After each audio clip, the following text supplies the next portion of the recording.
Traders point நண்பர்களுக்கு சிறப்பு வணக்கம். நம்ம டிஸ்க்ளைமர் எடுத்துக்கிறோம். நம்ம செபி ரிஜிஸ்டர் அட்வைஸரோ ஆர்ஐவோ கிடையாது. நம்ம இங்கே பேசக்கூடியது எல்லாமே தகவலாக மாத்திரமே பார்க்கப்படணும். இது யாருக்கும் முதலீடு சம்பந்தமாகவோ பங்குகளை வாங்கவோ விற்கவோ நம்ம எந்த ஆலோசனையும் கொடுக்கப்படலை. எல்லா தொழிலையும் ரிஸ்க் இருக்கும்.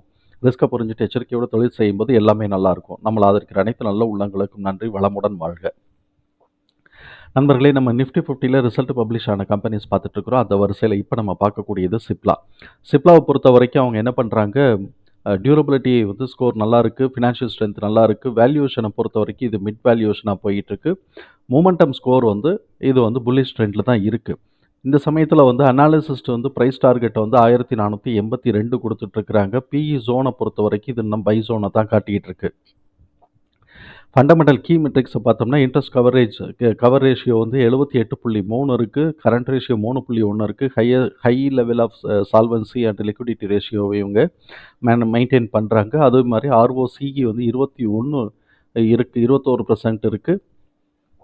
இது வந்து ஒரு நல்ல ரிட்டர்ன். அதே மாதிரி ஆர்ஓஇ 15% மேலே போயிட்டுருக்கு. இதுவும் ஒரு நல்ல ரிட்டர்ன் தான். ஸோ இப்போ ரெண்டுமே ரிட்டர்ன் நல்லா ஹையாக இருக்குது, பிஸ்னஸ் பெர்ஃபார்மன்ஸஸ் நல்லா இருக்குது. டெப்ட் டு ஈக்விட்டி 0.01ன்னு வருது.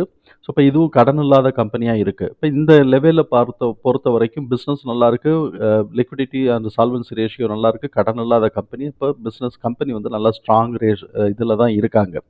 பிஏ பொறுத்த வரைக்கும் 28.4 இருக்குது, பிபிஏ பொறுத்த வரைக்கும் 4.4 இருக்குது. இப்போ இங்கே 28.4ங்கிறது 25 காட்டிலும் கொஞ்சம் கூட. அப்போ கொஞ்சமாக கரெக்ட் ஆகிட்டு வரப்போதா, இல்லாட்டி இபிஎஸ் கூட போயிட்டு இதை கம்மி பண்ண போதா, ரெண்டுமே பார்க்கணும். கீழே தான் இறங்கணும்னு இல்லை. இபிஎஸ் இப்போ 11ங்கிற இடத்துல 20 எடுத்தாங்கன்னு வச்சுக்கோங்க. அப்போ வந்து ஆட்டோமேட்டிக்காக இது வந்து கீழே இறங்கிடும். அதுக்கு ஏற்ற மாதிரி திருப்பி மேலே ஏறுறதுக்கு வாய்ப்பு இருக்குது. ப்ரைஸ் டு புக்கு வந்து 4.4 இருக்குது. இப்போ 4.4 இருக்குனாக்கா நம்ம 4.5லேருந்து 5 வரைக்கும் நம்ம சொல்லுவோம் ஹை. இப்போ நமக்கு என்ன ஆகுதுன்னா, இப்போ புதுசாக இப்போ வந்து ஒரு நமக்கு பண்ணியிருக்கிறது டிடிஎம் புக் வேல்யூ சேர்த்து போடுறதுனால இது நமக்கு நல்ல அட்வான்டேஜாக இருக்குது. இப்போ இது எல்லாமே வந்து நமக்கு வந்து இப்போ அந்த வேல்யூ வந்துச்சு அப்படின்னு சொன்னால் இதெல்லாம் எகைன் திருப்பி 1க்கு வந்தாலும் ஆச்சரியப்படுறதுக்கு இல்லை. அது நம்ம பார்க்கத்தான் போகிறோம். இப்போ 1 இயர் ஆனுவல் ஃபார்வர்டு இபிஎஸ் வந்து 57.5 இருக்குது. அனாலிசிஸ்ட் வந்து 1.7 வந்து பாசிட்டிவாக சர்ப்ரைஸ் எதிர்பார்க்குறாங்க. கன்சல்டன்ஸ் ரெக்கமெண்டேஷன்ஸ் 35 பேர் அனாலிசிஸ்ட் ரெக்கமெண்ட் பண்ணியிருக்கிறாங்க. அதில் 6 பேர் வந்து செல்லாகவும் 4 பேர் வந்து ஹோல்டாகவும் பாக்கி இருக்கக்கூடிய 25 பேரும் பை கொடுத்துருக்குறாங்க. கேஷ் ஃப்ளோவை பொறுத்த வரைக்கும் பார்த்தோம்னா 50% இயர் ஆன் இயர் வந்து நெட் கேஷ் ஃப்ளோ வந்து இன்க்ரீஸ் ஆகிருக்கு. அதே மாதிரி வந்து ஆப்ரேட்டிங் கேஷ் ஃப்ளோ வந்து 27% இயர் ஆன் இயர் இன்க்ரீஸ் ஆகிருக்கு. இப்போ இவங்களோட ஆனுவல் ரிசல்ட்டில் நம்ம முக்கியமாக பார்க்க வேண்டியது net profit year on year கூடியிருக்கு. அதே மாதிரி ரெவென்யூ இயர் ஆன் இயர் கூடியிருக்கு. டிடிஎம் புக் வேல்யூ வந்து பார்த்தோம்னா 1213. ஸோ இப்போ 1213ன்னு வந்துச்சுன்னு வச்சுக்கோங்களேன். இப்போ நம்ம யோசிச்சு பாருங்கள், 1400னா 1.1 1.01 அந்த ரேஞ்சு தான் வரும். இப்போ 4லேருந்து 1க்கு இறங்குது அப்படின்னு சொன்னால் இது சப்சிக்வெண்ட்டாக க்ரோத் பாசிபிலிட்டிஸ் இருக்குது, ப்ரொவைடட் இவங்க இபிஎஸ்ஸை எடுக்கணும். சரி, இந்த இபிஎஸ்ஸை எடுக்கிற பட்சத்தில் நம்ம வந்து குவார்ட்டர்லி ஸ்டேட்மெண்ட்டை பார்த்துருவோம். குவார்ட்டர்லியில் வந்து நெட் ப்ராஃபிட் வந்து இயர் ஆன் இயர் 80% கூடி இருக்குது. அதே மாதிரி ரெவென்யூ வந்து இயர் ஆன் இயர் குவார்ட்டரில் வந்து இயர் ஆன் இயர் பார்க்கும்போது 9% கூடி இருக்குது. பெட்வீன் குவார்ட்டர் நம்ம December and March quarter compare பண்ணும்போது ரெவென்யூ கம்மியாக இருக்குது.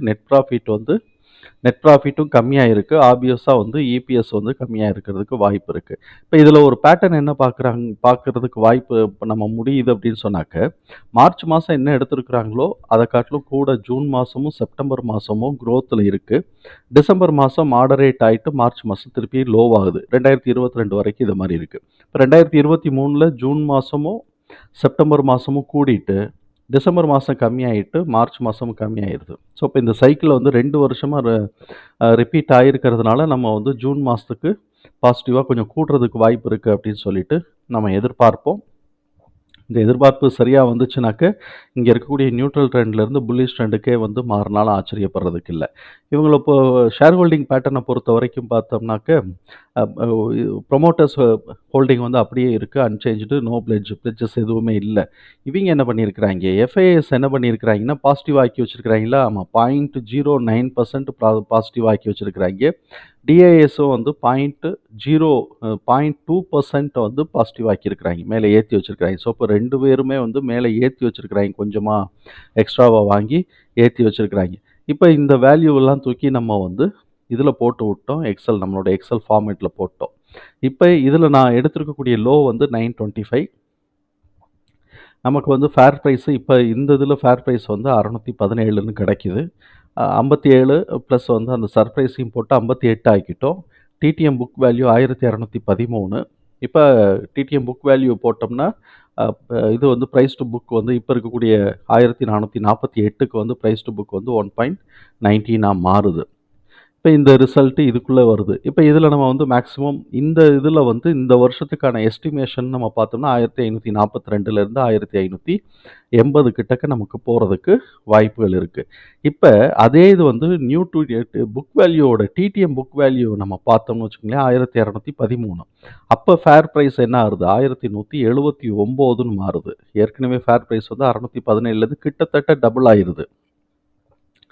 இப்போ இவங்களோடது நம்ம பார்த்தோம்னா இபிஎஸோட டிடிஎம் வந்து 2104. அதே மாதிரி ஆனுவல் எஸ்டிமேஷனை பொறுத்த வரைக்கும் போச்சுனாக்க 2077 இது மேக்ஸிமம் ஆகும். மினிமம்னு நம்ம பார்த்தோம்னா 1888 டு 1947. இப்போ நம்ம வந்து இந்த இன்ஃபர்மேஷன்ஸ் எல்லாத்தையும் தூக்கி நம்ம வந்து இதுக்குள்ளே போடுவோம். நம்ம சார்ட்டுக்குள்ளே போடுவோம். சார்ட்டுக்குள்ளே போட்டுட்டு நம்ம அதை மார்க் பண்ணிக்குவோம். நான் இந்த 2 வேல்யூ மாத்திரம், அந்த மினிமம் வேல்யூ 2 வேல்யூ மாத்திரம் நான் இன்னும் மார்க் பண்ணலை.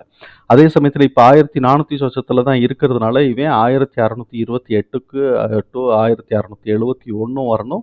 1888 டு 1947 வரணும். அப்போ தான் இது வர்றதுக்கு வாய்ப்புகள் இருக்குது. இப்போ நம்ம இந்த 3 வேல்யூ நம்ம உள்ளே தூக்கி போடுவோம். நான் போட்டேன்னா 1450 ஓகே. 1468 டு 1671 அதை நம்ம வந்து போடலை. 1628 டு 1671 நான் இப்போ வந்து அது சிங்கிள் கோடாக போடுறேன். டபுள் கோடாக போடாமல் சிங்கிள் கோடாக போடுறேன். 1628 டு 1628னே போடுவோம். அது ரொம்ப பக்கத்தில் வருது. அதனால் இதுலேயே ஆமாம் ரொம்ப பக்கத்தில் இதுக்குள்ளேயே வருது. அதனால் நம்ம வந்து இல்லை வரட்டும் 1628 1628 அப்படின்னு நம்ம போட்டுக்குவோம். நம்ம வந்து இதுலேயே வந்து எக்ஸ்டெண்ட் பண்ணிடுவோம். இதுலேயே எக்ஸ்டெண்ட் பண்ணிடலாம். 1628 1688 அப்படின்னு எக்ஸ்டெண்ட் பண்ணி விட்டுருவோம். இப்போ இந்த இடத்துக்குள்ளேயே இது வந்துருச்சா, இது இப்போ இந்த இடத்துக்குள்ளேயே வந்துருச்சு. கொஞ்சம் ஏன்னா கோட் ரொம்ப நெருக்கமாக வந்துச்சுனாலும் நமக்கு கஷ்டமாக இருக்கும். இப்போ நமக்கு அடுத்த வேல்யூ 1888 1947 அப்படி சொன்னால் தான் எவ்வளோ ஈஸியாக இருக்கு பாருங்க. 1847 1888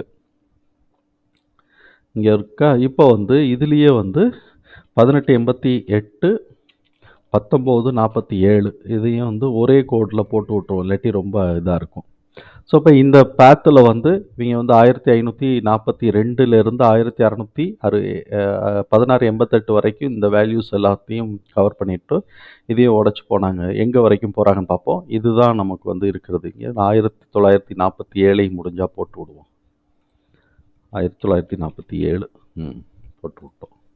ஸோ இப்போ இந்த ரேஞ்சில் எங்கே வரைக்கும் போகிறாங்கன்னு பார்ப்போம். சப்போஸ் கீழே இறங்கினாங்கன்னா 1233 1179 மேக்ஸிமம் இதை காட்டிலும் கீழே இறங்குறதுக்கான வாய்ப்பு கம்மின்னு தான் நான் நினைக்கிறேன்.